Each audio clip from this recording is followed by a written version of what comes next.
शांति। अपने प्यारे बच्चों के लिए ईश्वर का संदेश 7 जनवरी 2026। आज की मुरली का टाइटल है बाबा ने कहा, मीठे बच्चे कभी भी अपने हाथ में ला नहीं उठाओ। यदि किसी की भूल हो तो बाप को रिपोर्ट करो, बाप सावधानी देंगे। प्रश्न, बाप ने कौन सा कॉन्ट्रैक्ट यानी ठेका उठाया है? उत्तर, बच्चों के अवगुण निकालने का कॉन्ट्रैक्ट बाप ने ही उठाया है। बच्चों की खामियां बाप सुनते हैं तो वह निकालने के लिए प्यार से समझाने देते हैं। अगर तुम बच्चों को किसी की खामी दिखाई देती है तो भी तुम अपने हाथ में ला नहीं उठाओ। ला हाथ में लेना यह भी भूल है। ओम शांति। मीठे मीठे रूहानी बच्चे आते हैं बाप से रिफ्रेश होने, क्योंकि बच्चे जानते हैं बेहद के बाप से बेहद विश्व की बादशाही लेनी है। यह कभी भूलना नहीं चाहिए, परंतु भूल जाते हैं। माया भुला देती है, अगर ना भुलावे तो बहुत खुशी रहे। बाप समझाते हैं, बच्चों इस बैच को घड़ी घड़ी देखते रहो, चित्रों को भी देखते रहो, घूमते फिरते बैच को देखते रहो तो पता पड़े बाप द्वारा बाप की याद से हम यह बन रहे हैं। दैवी गुण भी धारण करने हैं। यही समय है नॉलेज मिलने का। फिर बाप कहते हैं, मीठे मीठे बच्चों, रात दिन मीठे मीठे कहते रहते हैं, बच्चे नहीं कह सकते मीठे मीठे बाबा। कहना तो दोनों को चाहिए, दोनों ही मीठे हैं ना, बेहद के बाप दादा। परंतु कई देह अभिमानी सिर्फ बाबा को मीठा मीठा कहते हैं।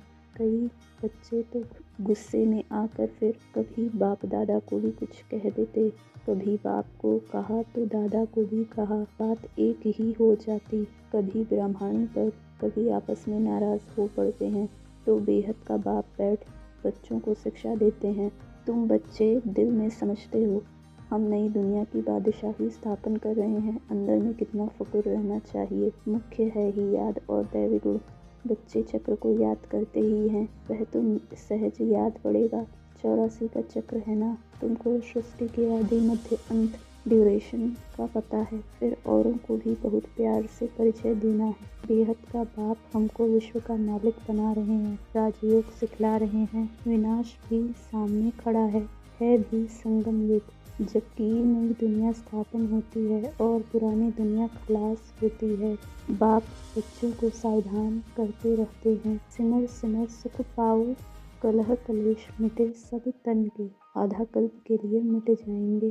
बाप सुखधाम स्थापन करते हैं, माया रावण फिर दुखधाम स्थापन करती है। यह भी तुम बच्चे जानते हो नंबरवार पुरुष अनुसार।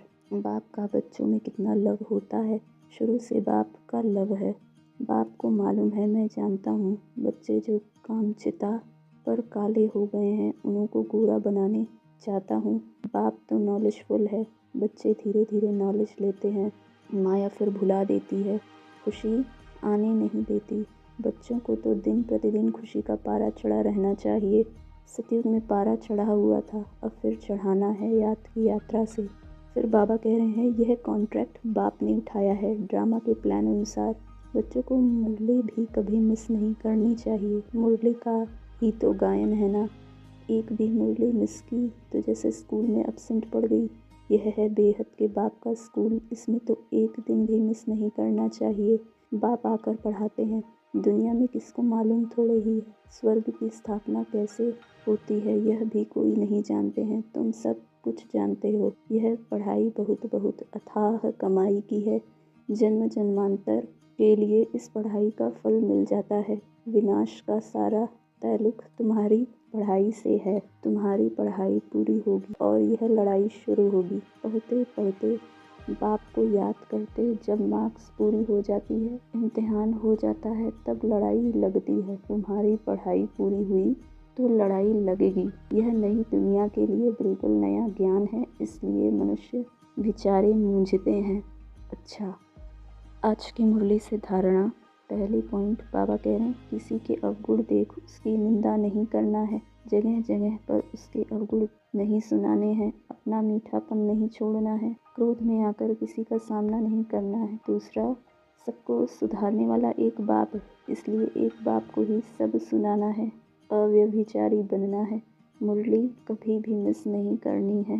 वरदान सदा साथीपन की स्मृति और साक्षी स्टेज का अनुभव करने वाले शिवमयी शक्ति स्वरूप कंबाइंड भव। जैसे आत्मा और शरीर दोनों का साथ है, जब तक इस सृष्टि पर पार्ट है तब तक अलग नहीं हो सकते।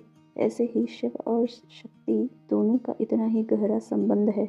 जब वो सदा शिवमयी शक्ति स्वरूप में स्थित होकर चलते हैं तो उनकी लगन में माया विघन डाल नहीं सकती। वे सदा साथीपन का और साक्षी स्टेज का अनुभव करते हैं। ऐसे अनुभव होता है जैसे कोई साकार में साथ हो। स्लोगन निर्विघ्न और एक रस स्थिति का अनुभव करने के लिए एकाग्रता का अभ्यास करो। निर्विघ्न और एक रस स्थिति का अनुभव करने के लिए एकाग्रता का अभ्यास करो। अव्यक्त इशारे। इस अव्यक्ति मास में बंधन मुक्त रह जीवन मुक्त स्थिति का अनुभव करो। अपने को वर्तमान समय मैं टीचर हूँ, मैं स्टूडेंट हूँ, मैं सेवाधारी हूँ, इसे समझने के बजाय अमृत वेले से यह अभ्यास करो कि मैं श्रेष्ठ आत्मा ऊपर से आई हूँ इस पुरानी दुनिया में, पुराने शरीर में सेवा के लिए। मैं आत्मा हूँ, यह पाठ अभी और पक्का करो। मैं सेवाधारी हूँ, यह पाठ पक्का है, लेकिन मैं आत्मा सेवाधारी हूँ, यह पाठ पक्का कर लो तो जीवन मुक्त बन जाएंगे। अच्छा, ओम।